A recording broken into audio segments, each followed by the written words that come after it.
Olá, boa noite, gente. Estamos aqui de volta, dando sequência a esse tema: provação, disciplina, tentação, castigo e a lei da semeadura e da colheita, né? Uma coisa que a gente sempre fica um pouco confusa, às vezes no meio das lutas da vida, né? Do dia a dia, passamos por diversas coisas e essa mensagem essa série aqui é uma tentativa, não uma tentativa, mas um trabalho pela graça de Deus aí para a gente, né, dar uma clareada nesse tema, trazer muita lucidez, para que a gente tenha também essa lucidez nos momentos de dúvidas, né, nas lutas do dia a dia. Tá? Então, falamos já um pouquinho, eu coloquei essa tabelinha aqui de novo, né? E hoje vamos falar da aprovação e da disciplina. Tá? Em algum momento eu vou dar alguns en passant sobre os outros, mas o foco aqui é aprovação e disciplina, né? Então, vamos direto aqui na aprovação. Primeiro eu queria falar um pouquinho do ciclo da aprendizagem com as provações. Tá? Qual é o ciclo da aprendizagem? Então, em Romanos 5, de 2 a 5, a gente vê o seguinte: e gloriamo-nos na esperança da glória de Deus.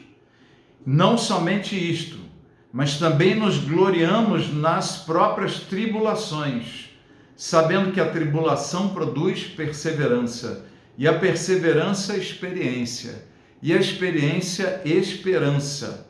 Ora, a esperança não confunde, porque o amor de Deus é derramado em nosso coração pelo Espírito Santo que nos foi outorgado, ou nos foi dado, nos foi concedido legalmente.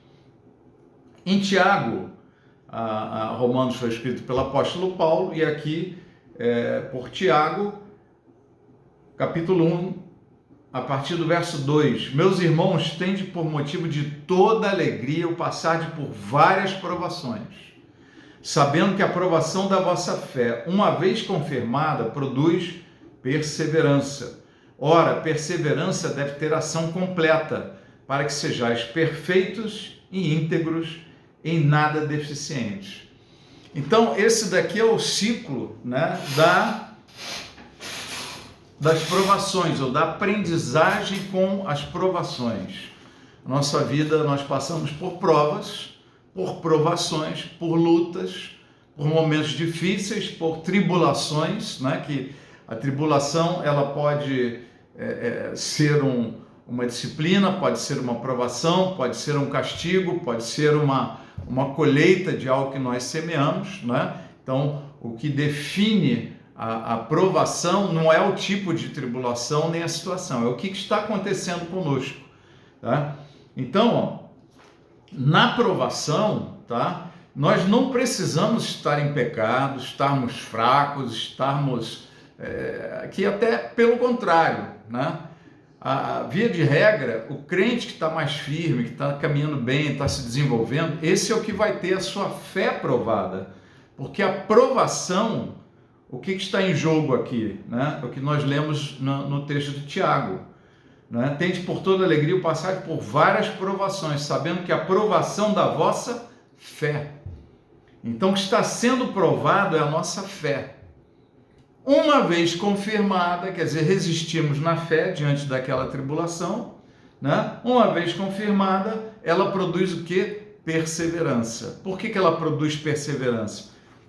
Porque eu confiando no Senhor, permanecendo nele, não entrando em desespero, não desanimando, não achando que eu estou sendo castigado, estou sendo punido, estou sendo isso e aquilo, Deus não me ama, Deus já me condenou, né? Esse monte de pensamentos que o acusador vai lançar na nossa mente, né? Ou lança na nossa mente.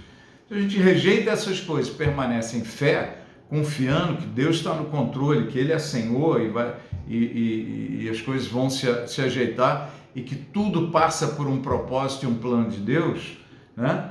Então, isso daí vai produzir o que em mim? Perseverança. Eu cada vez vou ficar mais firme, perseverante no meio de lutas, de dificuldades, de tribulações. A gente está aprendendo a perseverar. É uma virtude que se desenvolve quando somos provados, né? Quando a nossa fé é provada, tá? Então, no texto anterior, no texto de Romanos, né, ele fala: também nos gloriamos nas próprias tribulações, sabendo que a tribulação produz perseverança. Aqui ele não entrou nos detalhes de Tiago, mas ele expandiu um pouquinho. Ele falou que uma vez tendo a perseverança desenvolvida em nós, né, a perseverança vai gerar o quê? Experiência. Que experiência? Olha, passei por lutas terríveis, mas eu confiei, eu permaneci firme no Senhor, né? E no final foi uma bênção. As coisas se acomodaram, Deus deu uma saída, né? Tive soluções, a tempestade passou, né? E nós seguimos a vida. Então eu adquiri uma experiência de quê? De que vale a pena perseverar, vale a pena confiar no Senhor, né? A gente vai adquirindo experiências na vida de passar por lutas e confiar, perseverar e, consequentemente, adquirimos experiência. E a experiência traz sobre nós o quê? A esperança. Por que traz um aumento da esperança para nós? Porque a esperança que estamos falando aqui é aquela que disse no início, a esperança da glória de Deus. A esperança da glória de Deus se manifestar em nós. Então, quando a gente passa pela tribulação, suporta bem, persevera, e com essa perseverança a gente adquire uma experiência naquela vitória, naquela situação de luta que vencemos, aumenta a nossa esperança de sermos semelhantes ao Senhor, de amadurecermos, de crescermos, de vivermos a glória dele em nós, né? E aí isso fica mais claro na sequência do texto, quando diz assim: ora, a esperança não confunde. Na esperança não tem confusão. Por que não tem confusão? Porque o amor de Deus é derramado em nosso coração pelo Espírito Santo que nos foi dado, nos foi outorgado. Então, por que não há confusão? Porque eu sinto o amor de Deus derramado em mim, pelo Espírito Santo. Então, nesse mover do Espírito dentro de mim, eu vejo o quê? É a glória de Deus se manifestando. Então, é a esperança da glória de Deus se manifestando em nós. O que é a glória de Deus se manifestando em nós? É o Espírito Santo derramando do seu amor, derramando do fruto do Espírito, derramando os seus dons sobre as nossas vidas. Então, esse mover, esse manifestar do Espírito é a glória de Deus em nós. E quando eu passo por uma situação, uma luta, uma tribulação, eu confirmo a minha fé, persevero, né? Adquiro uma experiência com essa situação, com esse momento, esse tempo que eu passei da minha vida, né? Eu adquiri uma experiência de que vale a pena confiar, que Deus está sempre com a gente, que Ele vai abençoar, que Ele vai proteger, que Ele vai guardar. A gente adquiriu essa experiência. E essa experiência trouxe para nós o quê? Aumentou a nossa esperança. A esperança da glória de Deus em nós. A esperança de amadurecermos mais, de sermos mais semelhantes ao Senhor. Sermos mais varoas do Senhor Jesus. Tá? Então, esse é o ciclo de aprendizagem com as provações. Tá? Voltando aqui para o texto do Tiago, né, é a segunda parte do texto, no verso 4, ele diz assim: ora, a perseverança deve ter ação completa. Então, a perseverança crescendo em nós, uma vez que a nossa fé foi provada e confirmada, né, a perseverança se desenvolve e ela tem uma ação completa em nós. Qual é a ação da perseverança em nós? Que a gente seja perfeito e íntegro, em nada deficiente. Então a perseverança nos aperfeiçoa, ela nos amadurece, ela nos completa. Tá? Passei por uma luta, por uma tribulação, confiei no Senhor, a minha fé foi aprovada, não entrei em pânico, não desesperei, não saí aí falando para todo mundo, estou perdido, Deus me abandonou, estou condenado, não desmaiei, né? Então, e a gente vê essa perseverança, ela gera em nós transformação. Qual é a ação completa da perseverança? Nos aperfeiçoar e nos completar, para que sejamos em nada deficientes. Lembra de uma coisa, o diabo sempre nos ataca e vai nos atacar nas nossas fraquezas. O inimigo não ataca onde você é forte, onde você não é suscetível a tentações. Ele ataca onde nós somos fracos, onde temos deficiências. Então a provação, ela desenvolve em nós uma completude, uma proteção de integridade, de sermos mais plenos, mais completos, tirando as nossas deficiências, tirando as nossas áreas fracas. Eu era fraco nessa área, mas agora eu já não sou tão fraco. Por quê? Porque eu fui aperfeiçoado na prova, com a aprovação da fé, com a perseverança que eu realizei, que eu vivi, né? E juntando com o texto de Romanos, com a experiência adquirida de lutas e ver Deus agir, né? E a experiência adquirida de que o Espírito de Deus é derramado em nós, quanto mais nós crescemos, suportamos as lutas e acumulamos, né, nossas vitórias, há um crescimento espiritual, um amadurecimento espiritual, tá? Então esse é eu botei enquadrado aqui, né? Esse é o ciclo da aprendizagem. Tribulação gera perseverança, perseverança gera experiência, e a experiência gera um aumento da nossa esperança. Por quê? Porque a esperança que estamos falando é da glória de Deus em nós, o Espírito derramado em amor nos nossos corações. Tá? Virando a página 2, tá? Temos aqui a descrição da segunda parte. Provação produz perseverança. A perseverança vai gerar o quê? Um aperfeiçoamento. Nós seremos mais completos. Vamos eliminar fraquezas ou deficiências, coisas que a gente não tem habilidade, ou é susceptível, é fraco, né? Essas deficiências são corrigidas, são preenchidas, nós nos tornamos mais íntegros, mais completos, né? com essa vivência de provação e perseverança nas nossas vidas. Tá, muito bem. Vamos ver então aqui alguns exemplos de perseverança, né? Um exemplo que me chamou muita atenção é esse de Daniel, capítulo 3, tá?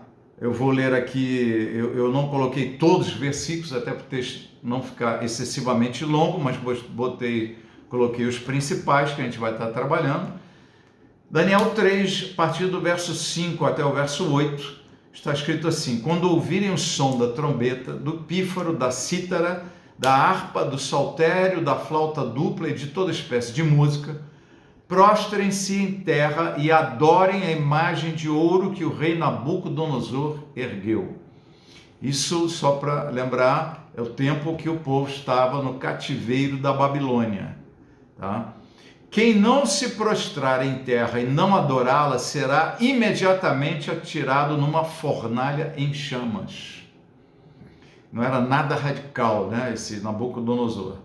Por isso, logo que ouviram o som da trombeta, do pífaro, da cítara, da harpa, do saltério e de toda espécie de música, os homens de todas as nações, povos e línguas prostraram-se em terra e adoraram a imagem de ouro que o rei Nabucodonosor mandara erguer.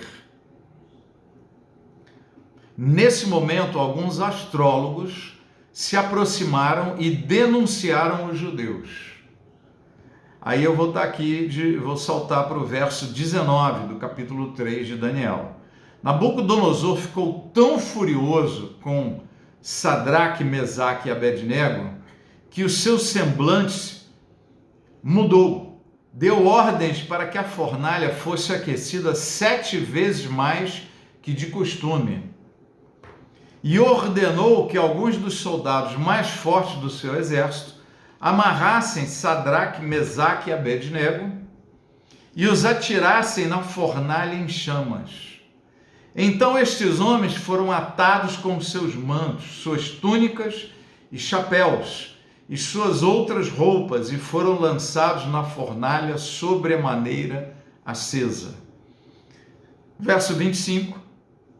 E o rei exclamou: olhem, estou vendo 4 homens desamarrados e ilesos, andando pelo fogo, e o quarto se parece com o filho dos deuses.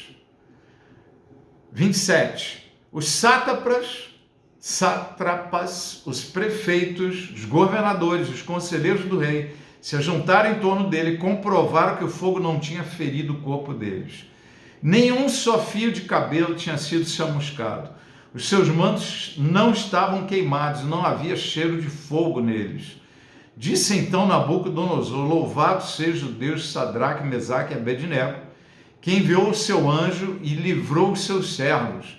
Eles confiaram nele, desafiaram a ordem do rei, preferindo abrir mão da sua vida, prestar culto e adorar a outro Deus que não fosse o seu próprio Deus.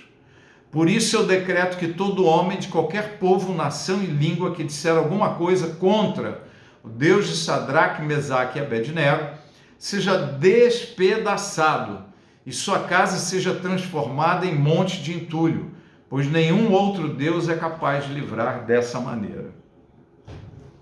Bom, esse é um exemplo tremendo. Isso daqui é uma provação. Não há nenhuma referência de que esses homens, os 3 amigos de Daniel, né, estivessem em pecado, estivessem em algum caminho que necessitasse uma correção, uma disciplina. Não, eles estavam firmes, né, tranquilos, buscando o Senhor, andando com Deus. Claro, eles pecavam, claro que pecavam. Eles tinham seus erros, claro que tinham seus erros, eles não eram perfeitos. Mas não eram pessoas que estavam embaraçadas com muitos pesos e pecados. Eram homens que estavam bem. E nessa liberdade, quer dizer, a primeira coisa que eu queria chamar a atenção, além disso, é o quê? Deus não livrou os 3 amigos de Daniel da fornalha ardente. Eu até coloquei em amarelo o da. Por quê? Porque eles foram lançados na fornalha. Tá? Ao contrário do que ali quase no final do capítulo 3 de Apocalipse, falando sobre a igreja, né? A palavra dada, escrita pelo profeta, pelo apóstolo João, foi o quê? Que porque foste fiel ao meu nome e tal, eu vos livrarei da provação que há de vir sobre todos os moradores da terra. Todos os moradores da terra serão provados. Então ele está dizendo lá naquele texto que nós seremos libertos ou livrados da ira do Senhor. Da e não na. É uma diferença tremenda, uma preposição, precisa entender a nossa língua. Então, e a Bíblia não tem, ela não vacila nessas coisas. Então, veja, 3 amigos de Daniel não foram libertos da fornalha, mas foram livrados do fogo na fornalha. Uma coisa é você ser liberto da grande tribulação, você ser liberto da grande tribulação. Outra coisa é você ser guardado na grande tribulação. Você entrou dentro dela, mas vai ser guardado lá dentro. Da grande tribulação, você foi guardado da grande tribulação, você foi tirado, você foi poupado de viver esses momentos. Tá? Então são coisas diferentes. Os discípulos, os 3 amigos de Daniel, não foram poupados da fornalha ardente, eles foram lançados lá dentro. Mas lá dentro o fogo não os queimou. Tá? Então há uma diferença tremenda e nós podemos viver momentos diferentes nas nossas vidas. Tem livramentos que Deus nos livra de alguma coisa e tem outros livramentos que Deus nos guarda e nos protege em meio a uma situação, uma guerra, uma luta, a uma tribulação muito grande. ok? Ele não nos poupa da tribulação, mas nos guarda na tribulação, tá? E foi esse caso aqui dos 3 amigos de Daniel, tá? Eles viveram essa provação da fé. O que estava sendo provado aqui? É a fé deles, né? Veja a fala de Nabucodonosor falando sobre eles, né? Falando deles, falou assim: eles confiaram nele, desafiaram a ordem do rei, preferindo abrir mão da sua vida. Então foi uma renúncia, mas uma renúncia baseada aqui, em fé. Eles confiaram nele. O que estava sendo provado no coração de Sadraque, Mesaque e Abednego? A fé, a confiança deles no Senhor. E eles, não tem problema, vai me jogar na fornalha, vai, mas eu só vou adorar o Senhor, o nosso Deus. Não vou adorar outros deuses. Um outro detalhe é que a fé e a piedade dos 3 os fez serem perseguidos. Como diz 2 Timóteo, capítulo 3, verso 12. Todo que quiser viver piedosamente em Cristo será perseguido. Tá? Então isso daqui é uma consequência, né, direta também, além de ser uma tribulação, com toda a característica de provação, a fé desses homens estava sendo provada, né? Era uma consequência natural de quê? De viver piedosamente em Cristo, tá? Então, muitas vezes, esse é um requisito para passar por provas, por uma prova, tá? Então é melhor ser um crente fraco. Um crente fraco vai ser disciplinado, talvez seja pior, né? Um crente que não busca, não vive a glória de Deus, não experimenta a maravilhosa glória de Deus, Espírito Santo em abundância, né? Mas tudo bem, isso daí foi só uma pegadinha. Diante da tribulação, da perseguição, diante da própria morte, eles se mantiveram firmes. A perseverança é a marca da vitória na provação. Então, você está passando por lutas, está passando, lembra, o que Deus espera de você? Persevera. Confia. Mas e se Deus estiver zangado comigo? Confia nele. Zangado ou não zangado, confia nele. Porque ele quer o teu bem. De um jeito ou de outro, ele vai gerar o teu bem. Tudo está acontecendo para o teu bem segundo o propósito de Deus. Então confia, persevera no Senhor, né? Que isso é o que ele espera de nós, é a marca da vitória, tá? Só a fé nos permite perseverar diante das tribulações. Sem fé a gente não consegue perseverar, a gente titubeia, enfraquece, né? Se entrega, desanima, ou fica muito bravo, briga com Deus, sai brigando com todo mundo, desconta na mulher, desconta no marido, desconta no cachorro, né? Sai jogando fogo para tudo quanto é lado, tá? Ok. Por serem libertos do fogo e não da fornalha, o testemunho de fé deles foi visto por muitos. Então, muitas vezes, Deus permite que a gente passe por provações, por tribulações, para que pessoas vejam o nosso testemunho e sejam tocadas. Tá? As pessoas não veem só a nossa vibração maravilhosa aqui, não, mas eles percebem quando a gente passa por lutas e não desespera, não fica lá chorando pelos cantos o tempo todo, sabe? A fé nos faz perseverar e essa perseverança é visível para as pessoas à nossa volta. Nós não ficamos abatidos. Qual foi o testemunho desses homens? Se tiver que morrer, nós morremos. Eu vou para a glória. Eu não vou para o inferno, eu vou para a glória, né? Hoje, se a gente morre, nós vamos para o paraíso, lá no terceiro céu, ficar lá em espírito e alma junto com Jesus, aguardando a vinda dele, né? Aguardando o dia do arrebatamento, tá? Então, dando sequência aqui, né? O milagre de Deus foi presenciado por muitos. Muitas pessoas observam o nosso testemunho, nossa perseverança de fé. O nome do Senhor foi louvado em função da fé e perseverança destes homens. Muitos dos que testemunharam isso daí creram. Às vezes a gente quer evangelizar.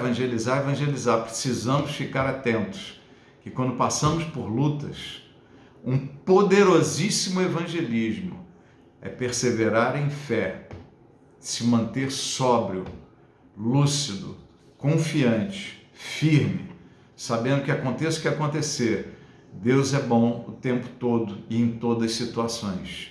E tudo que está acontecendo nos empurra para o propósito de Deus para as nossas vidas. Então, descansando nisso, né, podemos ter equilíbrio, ter sobriedade. As pessoas vêm, as pessoas ficam tocadas, e o dia que eles têm problema, eles vêm até nós. Muitas vezes estão com problemas e aí já começam a querer buscar o Senhor, porque perceberam que estrutura essa pessoa tem para ficar assim, no meio de lutas tão grandes. Vamos vigiar. Daniel 3,30. Então o rei promoveu Sadraque, Mesaque e Abednego na província da Babilônia. Tá? Então o que a Bíblia nos diz sobre isso? Que Deus nos honra depois de suportarmos a provação e nos mantermos firmes na fé. Deus nos honra. Deus vai e nos abençoa. Né? Quando suportamos provações, aprendemos com a disciplina. Quando vencemos tentações, né? Como Jesus, quando foi tentado no deserto, terminou a tentação, o que aconteceu? Vieram anjos e o serviram. Né? Então nós somos honrados e abençoados quando suportamos as provações. Não foi assim com Jó também? No final de toda aquela provação, né, Deus colocou ele numa posição de maior destaque, maior força, né, e recebeu em dobro tudo aquilo que ele tinha antes que havia perdido. Tá? Então Deus nos honra quando nós perseveramos na tribulação. Deus nos honra depois que perdoamos aqueles que nos ofendem e prejudicam, pois o Senhor não pode abençoar um coração cheio de mágoas e vinganças no coração. Tá? A gente vai ver isso em Jó, mas aqui nesse texto também, esses homens não pediram a cabeça de ninguém. Tá? Eles tinham que perdoar todos aqueles que tentaram fazer mal para eles, né? E fica em paz. Está tudo na mão de Deus. A vingança pertence ao Senhor, a vingança não pertence a nós. Tá? Nem vingança, nem retribuição, não pertence a nós. Tá? Vamos virar aqui então na página 3.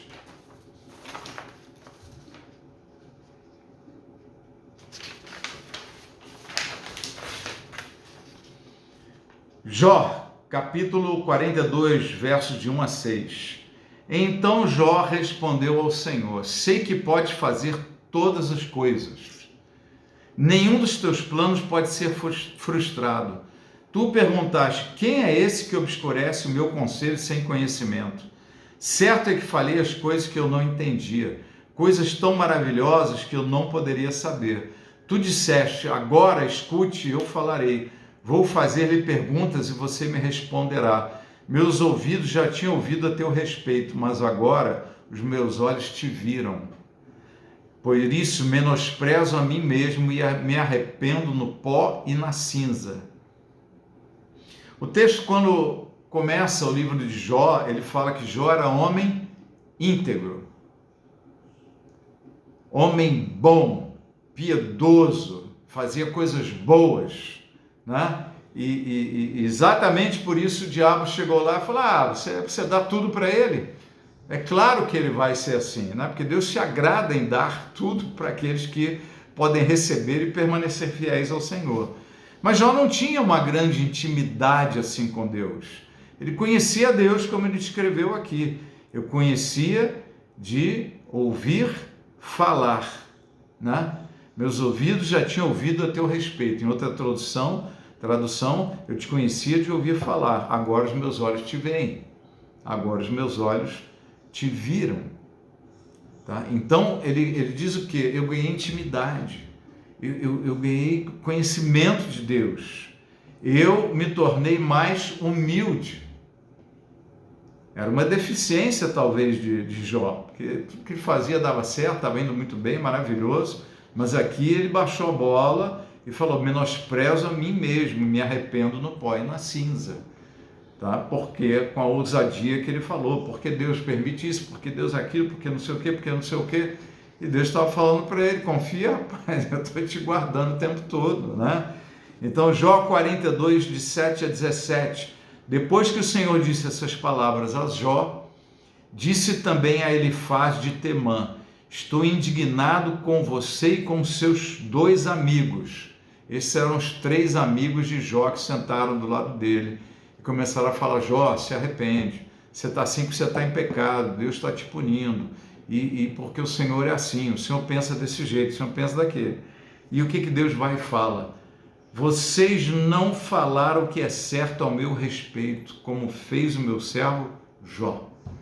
E quantas vezes os conselhos desses 3 amigos de Jó, né, que fazem contraste com os 3 amigos de Daniel. Daniel estava muito mais bem cercado do que Jó, né? Os 3 amigos de Daniel eram sensacionais, homens de fé, né, cheios de Deus, e os 3 amigos de Jó eram legalistas, eram pessoas que tinham aquela cabeça de um Deus duro, um Deus carrasco, um Deus que não é pai, né? Um Deus que não é um Deus de amor e tal. E Deus chegou lá para eles e falou: ó, vocês não falaram o que é certo a meu respeito, como fez o meu servo Jó.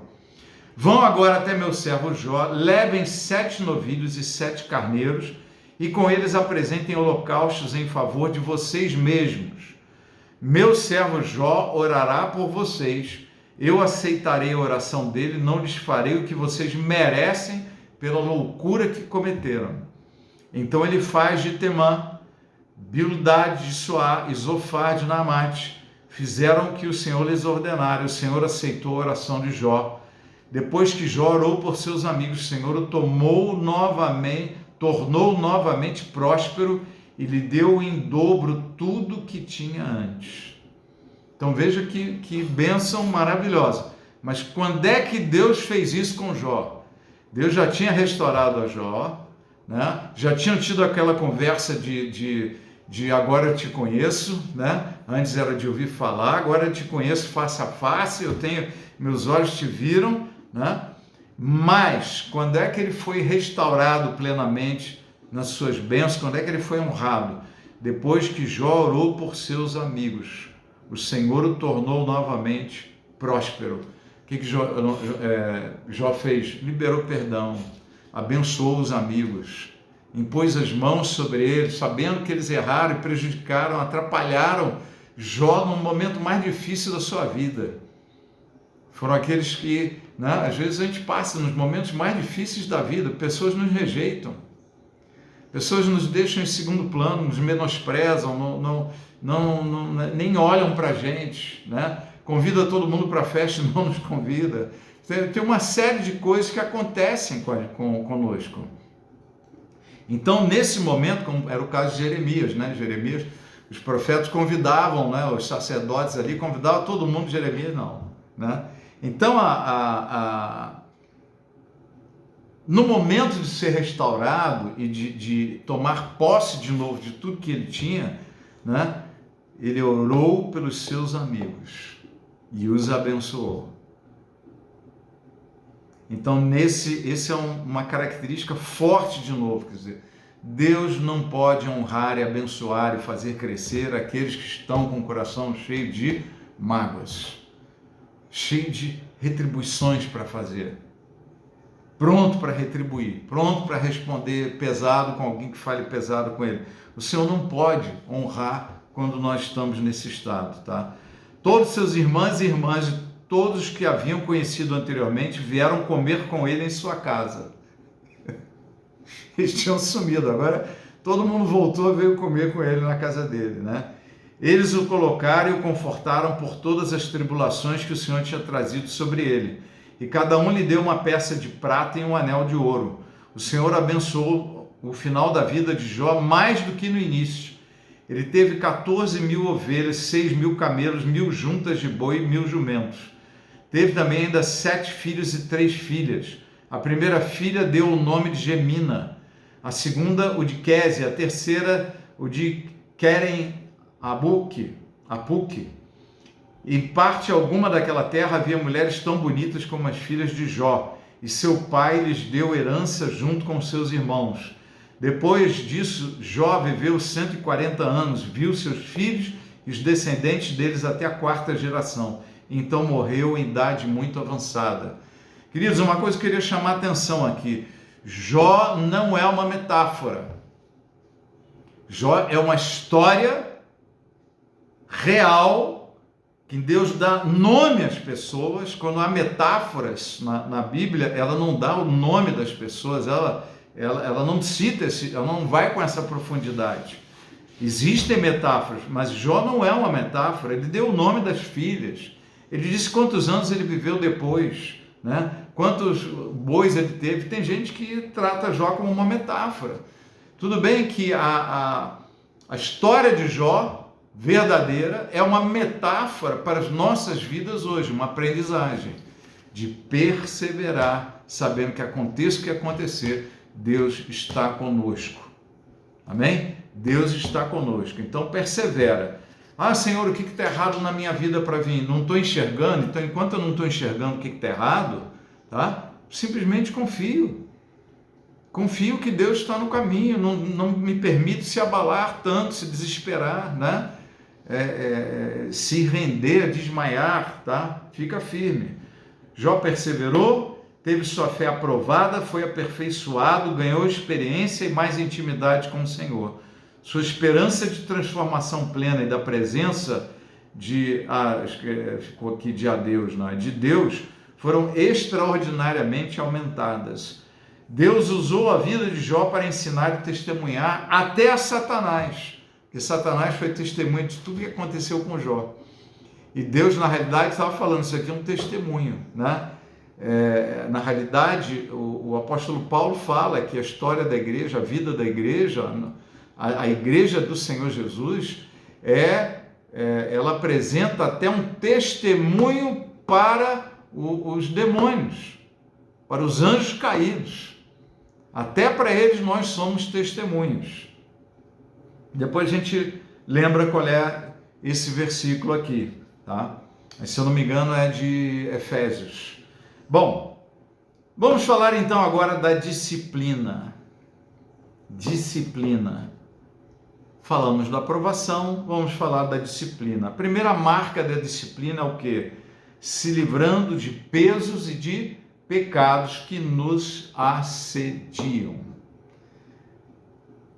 O texto que mais fala com clareza e profundidade sobre disciplina é Hebreus 12, de 1 a 15.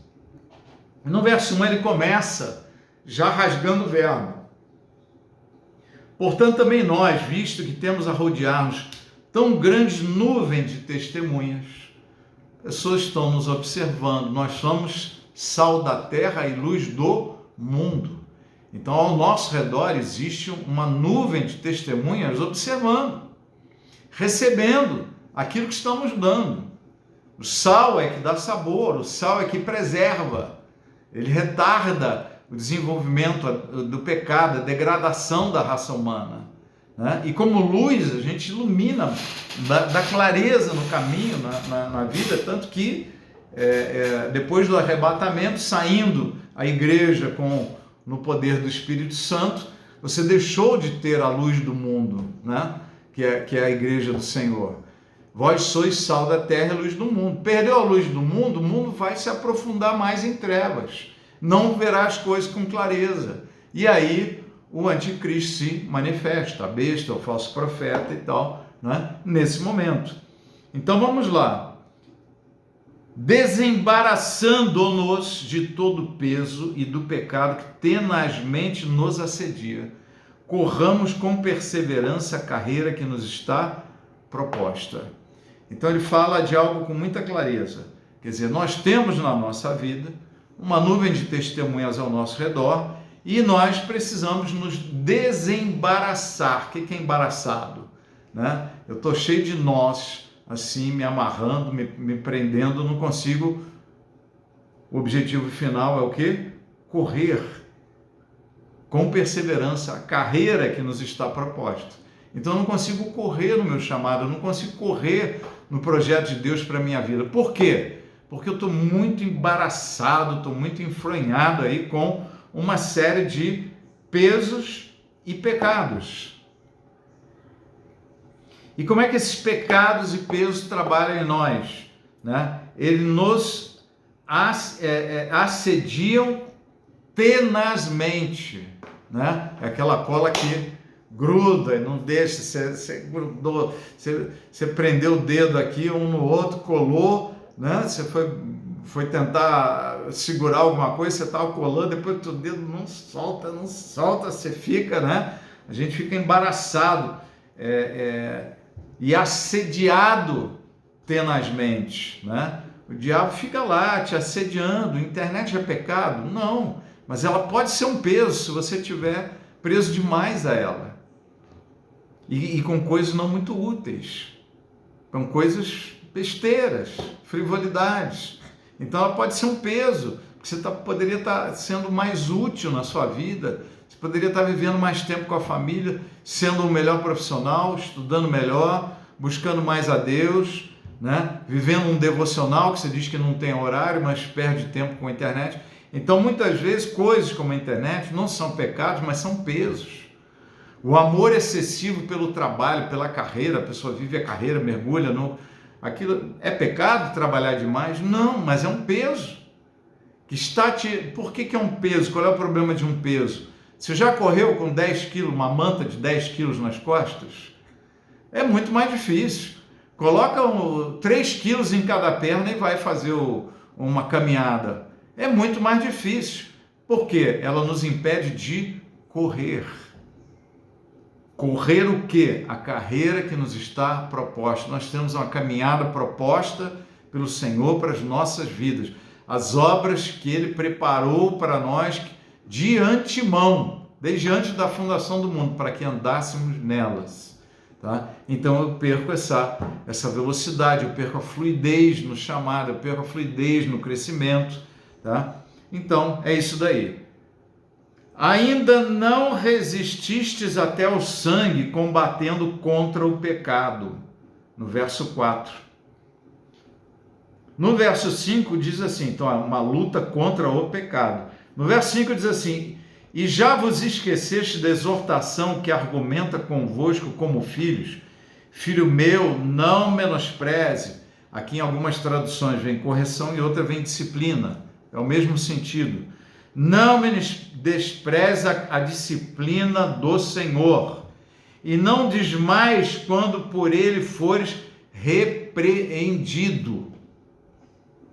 Tem tradução que fala quando por eles for reprovado. Porque o Senhor corrige ou disciplina o que ama. E açoita qualquer que recebe por filho. Se suportais a correção, Deus vos trata como filhos, porque que filho há quem o pai não corrija? Mas se estáis sem disciplina, da qual todos são feitos participantes, sois então bastardos e não filhos. E na verdade, toda correção ao presente não parece ser de gozo, mas de tristeza. A gente vai voltar nessa página aqui. Depois produz um fruto pacífico de justiça nos exercitados por ela, exercitados pela disciplina. Portanto, tornai a levantar as mãos cansadas e os joelhos desconjuntados e fazei veredas direitas para os vossos pés, para que o que manqueja não se desvie inteiramente, antes seja sarado. Segui a paz com todos e a santificação, sem a qual ninguém verá o Senhor. Então vamos lá, gente. Quem é disciplinado, é o disciplinador aqui? De quem vem a disciplina? Vem do Senhor. É Ele, é Deus quem disciplina, é o Pai. Né? Como nós vimos na aprovação, também a aprovação é coisa que vem de Deus para provar a nossa fé. é uma tribulação que vem de Deus, ou alguma outra coisa, tá? A disciplina também pode ser uma tribulação ou alguma outra coisa que vem de Deus.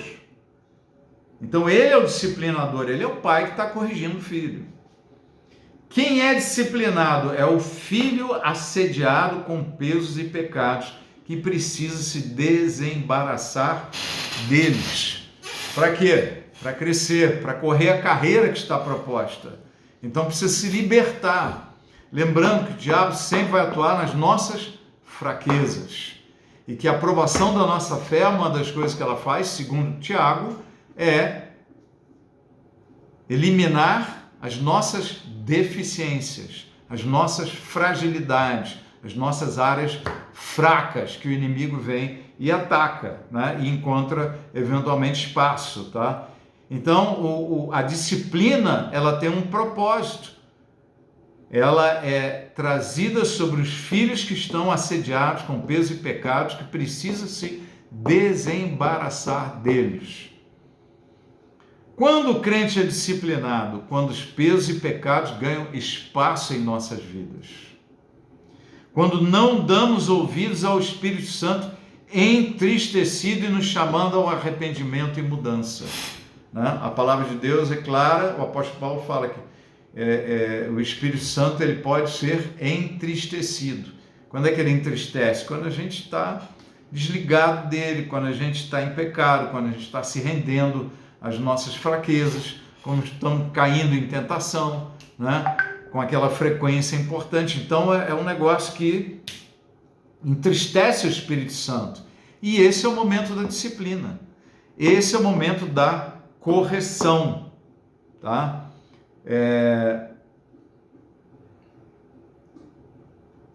O que se espera de nós na disciplina? Nós lemos nos textos. Não menospreze a disciplina do Senhor, quando for corrigido pelo Senhor. Não menospreze, não faça pouco caso, tá? Não faça descaso da disciplina. Leva a sério a disciplina. Tem uma tribulação, é coisa normal da vida, não sei o quê. Gente, leva a sério as tribulações que estão à tua volta. Busca, pai, com toda tranquilidade, não é com desespero. Eu estou sendo disciplinado. Não, gente. É o pai que está corrigindo, está nos trazendo para o caminho, com todo amor e carinho. É o pastor que está tocando naquela ovelha lá, que está rebelde, que está se afastando e pode ir para um precipício, pode parar na boca de um urso ou de um leão. Então, a disciplina, a correção, é o amoroso pastor protegendo e cuidando das suas ovelhas. É o pai cuidando dos seus filhos. Tá? Não tem que ficar desesperado. Pelo contrário, é amor de Deus. Não é manifestação da ira de Deus, é manifestação do amor de Deus por nós. Tá? Então, fique calmo, não desanima. Não desmaies. Quando for por ele repreendido ou reprovado, não desmaia. O que nós temos que fazer? Se arrepende. Levanta as mãos cansadas e joelhos trôpegos. Por que as mãos estão cansadas e os joelhos trôpegos? Porque você está todo embaraçado, você não consegue correr direito. E a mão cansa para carregar essas cargas, esses pesos. A mão cansa, o corpo cansa, a perna bambeia, você está lá todo amarrado, assediado, cercado, enrolado, emaranhado. Precisa ser desembaraçado dessas coisas. Tira esse manto está amarrado aqui, desamarra, tira esse negócio e deixa ele fora. Há cargas que nós não devemos levar. Talvez estejamos carregando cargas que não são nossas.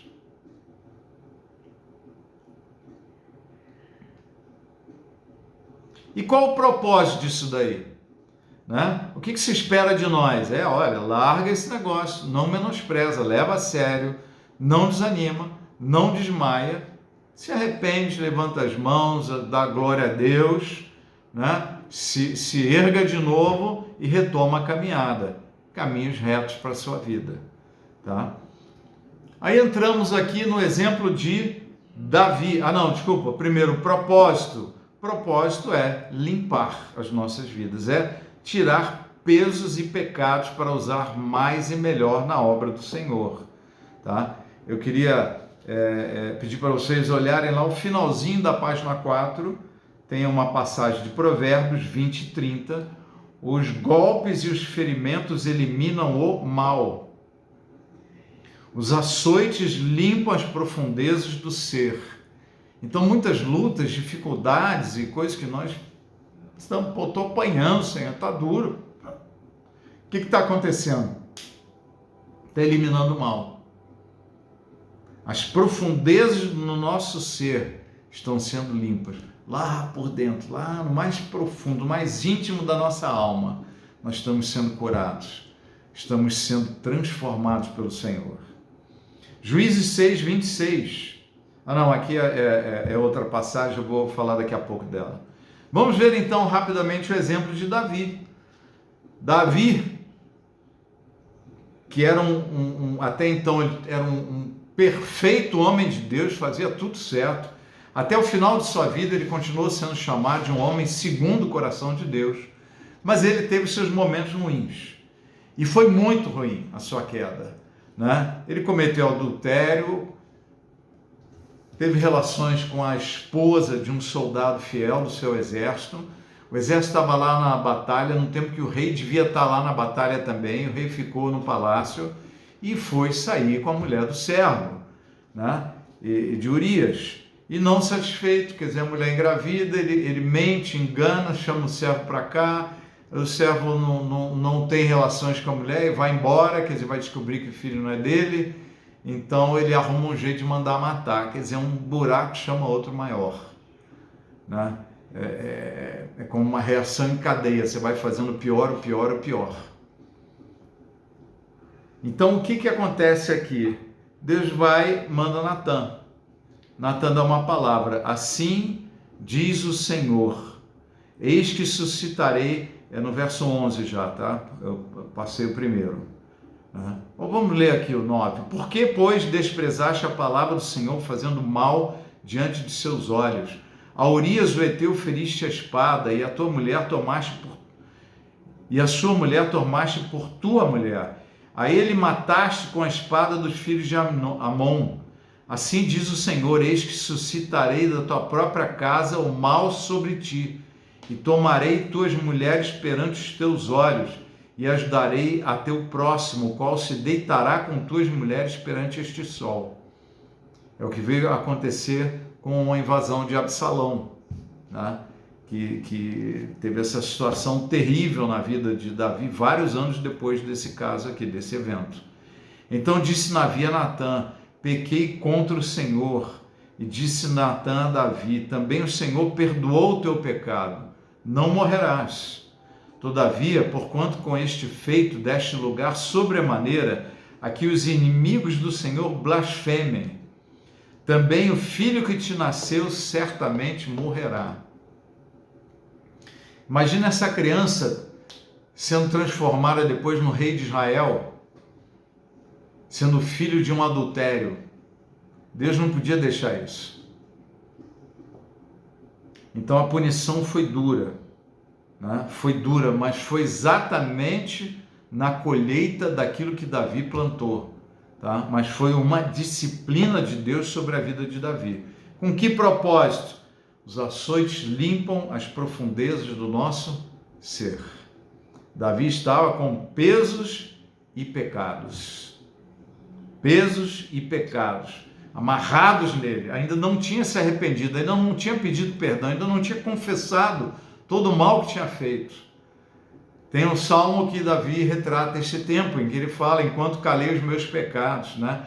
Até os meus ossos doeram, o meu corpo. Ele fala de toda a conversão, né, que ele faz das suas emoções, trazendo doenças e dores para o seu próprio corpo, tá? Dentro da psicanálise isso é chamado de conversão. Então Davi estava nessa situação e precisava de uma correção, e a correção foi dura. E aqui eu devo lembrar a todos do seguinte: a quem muito se dá, muito se cobra. Então Davi recebeu muito de Deus. e Deus cobrou dele fortemente também pela queda, né, que ele teve, pelo escândalo, pela vergonha diante da nação, como ele fragilizou a nação nesse momento, mas Deus seguiu com Davi, ele continuou no reino, teve toda essa situação, passou períodos dificílimos, mas depois da luta, depois da disciplina, sempre há uma bênção e uma solução do Senhor. E qual foi? Quando a gente se submete à disciplina, acata. Como é que Davi se submeteu à disciplina? Quando aquele descendente de Saul, no momento que ele está fugindo de Jerusalém com seu exército para evitar a matança, aquele descendente de Saul começa a jogar pedra, xingar e falar um monte de impropérios para Davi, e os comandantes lá falam, vamos matar esse cara, quem é esse louco aqui está falando isso? E Davi falou, não, deixa, aprove ao Senhor que eu passasse por isso hoje. Então ele não reagiu, ele acatou como disciplina. Às vezes a gente precisa entender que nos momentos de disciplina a gente precisa aquietar o coração, acalma, se submete. Deus está no controle. Você pode estar passando por momentos dificílimos e pode ser por provação ou pode ser por erros também. Eu me vejo passando por provações e me vejo passando por disciplinas. De um jeito ou de outro, a provação confia, persevera, porque as coisas vão clarear. Na disciplina, se submete, acata, porque é um açoite que está te trazendo cura. É um açoite, é uma disciplina, um momento difícil que está limpando as profundezas do nosso ser. E esses golpes estão eliminando o mal da minha alma. Tá claro? Nós estamos sendo fortalecidos. Então, Davi se submeteu. E isso ele ganhou muito diante do Senhor. Ele entendeu que era disciplina. Deus falou, vou te disciplinar. E ele disciplinou e Davi se submeteu. Ele não quis partir para a guerra com Absalão, ia matar um monte de judeus, de ambos os lados. Mas não, ele se afasta, sai de Jerusalém. Vamos ficar aqui fora. E um tempo depois, se não me engano, um ano depois, Davi volta e assume o reinado de novo. Absalão morreu, né? Absalão foi morto em combate. Davi colheu o mal. E depois tem uma coisa, né? No verso 24. Então consolou Davi a Batseba, sua mulher, e entrou a ela e se deitou com ela. E ela deu à luz um filho, deu-lhe o nome de Salomão, e o Senhor o amou. Quer dizer, ele não estava amaldiçoando para sempre o casamento de Davi e Batseba. O casamento foi um absurdo, a história deles teve um início absurdo. Davi pagou um preço altíssimo pela sua paixão. Mas Deus permitiu que eles continuassem. Agora que foi feito, você tem que assumir essa mulher. E Davi amou essa mulher, né? Até os seus últimos dias. Batseba foi a mulher do coração de Davi, né? E Deus abençoou Salomão, amou Salomão, o segundo filho, né? Já num outro estado. Agora não era mais adultério, agora era um novo casamento entre os dois. Eu queria chamar a atenção de mais uma coisinha antes de encerrar essa mensagem. É que juntamente com a disciplina vem a solução. Na história de Gideão, o Gideão estava orando lá e chorando e reclamando, eu sou o mais fraco dessa nação, eu não posso ser enviado para ninguém, minha família é a menor de todas, Israel não tem força. E Deus fala, vai Gideão, vai nessa tua força, porque eu vou te usar para libertar, né, Israel dos midianitas. Tá? E os midianitas, que eram, Midian na realidade era se não me engano, o segundo filho de Abraão com Quetura, né, que foi a mulher que Abraão se casou depois do falecimento, né, de Sara. Tá? Então, ele teve filhos com essa mulher e um deles foi Midian. E Midian estava lá, os descendentes de Midian, perturbando os judeus. Na realidade, por conta de uma direção do Senhor, tá? Em Juízes 6:1, que eu trouxe aqui para a apostila, fizeram os filhos de Israel o que era mal perante o Senhor. Por isso o Senhor os entregou nas mãos dos midianitas por 7 anos. Então, quando ele foi começar a usar Gideão, ele primeiro tem um problema aqui, Gideão. Vocês estão nas mãos dos midianitas, por quê? Porque os filhos de Israel fizeram o que era mal perante o Senhor. Na realidade, foram adorar outros deuses, né? E ele vai dar uma ordem aqui. Ele manda, eu não coloquei tudo, mas só para clarear aqui. O pai de Gideão tinha erguido um altar para Baal Astarote, tá? E esse altar de madeira, um poste ídolo, tá? Que ele ergueu para adorar, né, a Baal. E aí, esse era o mal que tinha feito, né? E aí Gideão vai e destrói o altar de Baal, porque Deus mandou, ele vai lá e destrói esse altar. Naquela mesma noite, no verso 25 de Juízes 6, lhe disse o Senhor: toma um boi que pertence a teu pai, a saber, o segundo boi de 7 anos, e derriba o altar de Baal, que é de teu pai, corta o poste ídolo que está junto ao altar.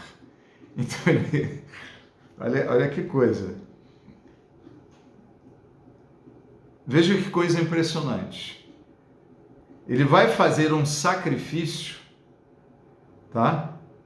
De um boi do pai que tinha erguido o altar, tinha erguido o poste ídolo, tá? Para Baal, né? E esse boi, ele diz qual que é. Vai naquele segundo boi que tem 7 anos. Possivelmente, Gideão nem sabia que aquele boi tinha essa idade, mas Deus sabia. E eles estavam entregues nas mãos dos midianitas por 7 anos. E aquele era o momento de encerrar os 7 anos. Então, o que isso nos chama a atenção, queridos? É aquilo que depois no Novo Testamento aparece com relação à tentação. Porque quando somos tentados, Deus, juntamente com a tentação que não vem de Deus, Ele nos fornece o livramento, ou o escape, em outras traduções, tá? E aqui, o que está acontecendo? Deus começa uma disciplina sobre Israel, mas, no mesmo momento que ele inicia a disciplina, ele já provisiona a solução. Qual vai ser a solução? Esse boi aqui. Eu começo a disciplina hoje e esse boi, né, do pai de Gideão está nascendo. A disciplina e a provisão, as duas juntas. Nasceram juntas. As duas tinham 7 anos quando chegou na data. Então, aquele boi que Deus provisionou lá atrás é o que vai ter que ser sacrificado, né? E mais uma coisa, no verso 26, lá no final: edifica ao Senhor teu Deus um altar no cimo deste baluarte, em camadas de pedra, e toma o segundo boi, e oferecerás em holocausto com a lenha do poste ídolo que vieres a cortar. Olha que coisa maravilhosa.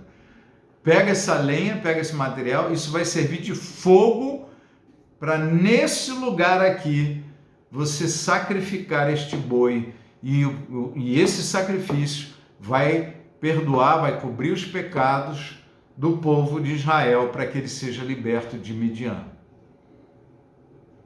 Então, que coisa impressionante, queridos, quando Deus começa uma disciplina para nós, ele já provisionou a saída. Um tempo de correção, Deus já provisionou a saída. É como um pai que vai dar uma chinelada, né? Ele já leva o chinelo, leva lá, vou bater no bumbum, mas já leva um gelolzinho, alguma coisa para passar depois no bumbum. Então Deus, ele prepara a disciplina, e quando inicia a disciplina, ele também já tem a solução, a saída, né? A rota de conserto, nas nossas vidas completamente preparada, porque o propósito não é castigo, o propósito é disciplina, é correção, é limpeza, é botar no caminho, é aperfeiçoamento, é eliminar deficiências e fraquezas. Esse é o propósito do Senhor, é nos trazer para perto. Amém? Então, isso daí eu uso muito na minha vida, essa questão, quando eu penso em erguer um altar. Por exemplo, se eu tenho alguma área fraca na minha vida, e essa área se manifesta quando? Em determinado horário. É naquela hora que eu vou fazer isso, eu vou fazer aquilo, é naquela hora, naquela situação. Nesse momento, você ergue um altar ao Senhor. Então você combate a queda com um altar. Eu ergo um altar ao Senhor. Nesse horário, por exemplo, que alguém não faz mais nada, é um peso na vida dele, fica assistindo novela, daquele horário até acabar o dia, até dormir. Não, nesse horário eu vou levantar um altar para Deus. Que altar vai ser esse? Eu vou buscar Ele 30 minutos, todos os dias nesse horário aqui. Isso vai começar a mudar a minha vida, né? Entrar nas suas áreas de gatilho. Quando é que você fica irado, nervoso e se perde? Nessa hora. Fiquei irado, eu vou erguer um altar ao Senhor. Toda vez que eu me perceber irado, eu vou erguer um altar. Vigilância. E ergue um altar. Qual vai ser o meu altar? Eu toda hora estou ficando nervosíssimo, estressado aqui no trabalho. Quando você estiver nervoso, estressado, você vai para o banheiro, você vai pegar um copo d'água, você vai lá para fora, vai tomar um café, você vai parar naquele lugar e olhar para o Senhor e falar: Deus, toma essa situação, eu vou entregar aquilo que está me estressando, nessa mesma hora que eu me perceber irado, estressado, desequilibrado. Erguendo altares. Pega, sabe o que vai ser a lenha para o teu altar? É o poste ídolo. Qual era a lenha para o teu estresse, para o teu nervosismo, tua tensão? Esse é aquele assunto, ok, isso daqui vai ser a lenha para o altar. Senhor, fazei conhecidas diante de Deus, através das petições, cada uma das vossas necessidades. Né? Então, a gente vai e apresenta para Deus. Essa é a lenha do altar. Senhor, toma aqui essa situação, eu entrego, eu confio, descanso no Senhor. Eu quero voltar para o escritório em paz e com lucidez para tomar minhas melhores decisões. Para ser iluminado pelo Senhor e ouvir o sopro do Espírito Santo me mandando para lá ou para cá. Eu quero orar por você agora.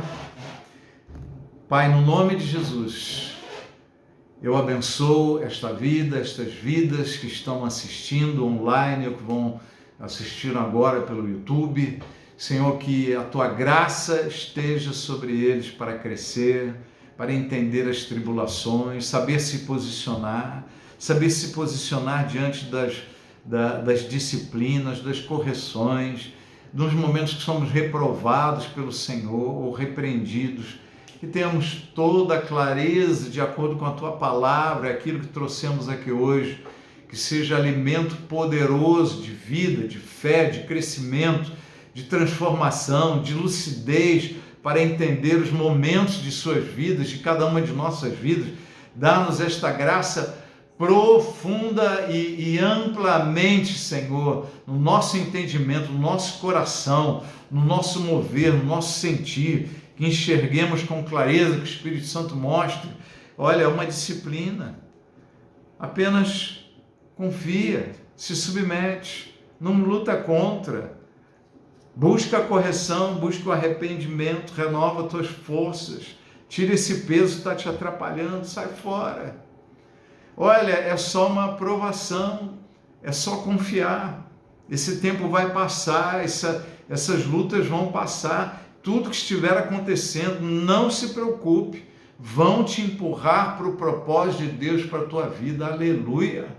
Senhor, que o teu Espírito fale essas coisas com clareza, cada um de nós, tenhamos lucidez, que não desmaiemos, que não nos sintamos desamparados, condenados, julgados, destruídos. Não, Senhor, que possamos ver o Teu amor na correção, o Teu amor, Senhor, na disciplina, o Teu amor nas provações, o crescimento, a purificação, o chamar para perto, que em todas as coisas possamos perceber e entender aquilo que o Senhor está fazendo conosco e nas nossas vidas, Pai. Que assim seja em nome de Jesus, que os joelhos trôpegos e as mãos cansadas sejam reerguidos, levantados com poder para seguir o caminho, para correr com perseverança essa carreira que está proposta diante de nós pelo Senhor, Pai. Abençoa a cada um de nós, eu te peço em nome de Jesus, dá crescimento, dá limpeza, dá clareza, dá visão, dá destino, em nome de Jesus. Amém, Senhor.